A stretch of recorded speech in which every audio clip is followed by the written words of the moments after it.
দেখো বন্ধুরা, এই দাদুটা শুয়ে আছে রাস্তার এক কোলে পেপার বিছিয়ে। তো দাদাটার চোখে পড়েছে।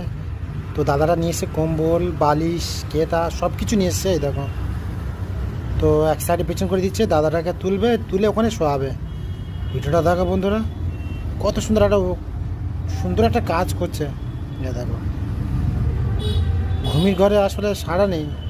তো অনেকক্ষণ ডাকার পরে দাদাটা এসছে। এসে দেখো ওখানে শুচ্ছে, চলতে পারে না মনে হয়, হয়তো খাওয়া দাওয়া করেছে কি জানি না। এই দেখো, তো গায়ে একটা কম্বল ফেলে দিল, ঠিক আছে, ব্যাস। কিছু টাকা দিল, তো বললো ভালো করে শো, ঠিক আছে। এই দেখো, কত সুন্দর একটা কাজ করেছে বলো বন্ধুরা। এই দেখো, মারাত্মক একটা সুন্দর কাজ করেছে, ব্যাস। সুন্দর, খুব সুন্দর কাজ করেছে বন্ধুরা।